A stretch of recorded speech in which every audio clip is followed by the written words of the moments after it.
Hi and welcome back to Stuff About Tutorials. In today's video, we're going to talk about on how you can see who like you on your Facebook dating. Maybe you wanted to know who like you on your Facebook dating but you don't know how. So in today's video, I am going to show you on how you can see who like you on your Facebook dating. Check the video description and I will try to leave the written instructions. So without further ado, let's get into the video. First you need to do is to open your Facebook application and log in with your Facebook account. Once you open it, you'll be directed into this Facebook homepage. And then from here, simply select this heart button icon for you to be able to be directed into your Facebook dating.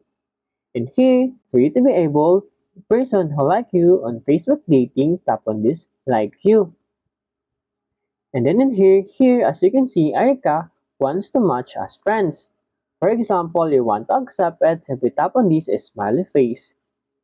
And also here, as you can see, Melvin like you. If you want it, tap on the heart icon. If you don't like it, tap on this X icon.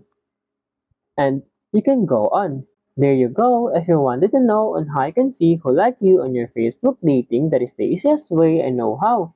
If you know another way on how you can see who like you on your Facebook dating, leave a comment below. Also, be sure to subscribe for more videos.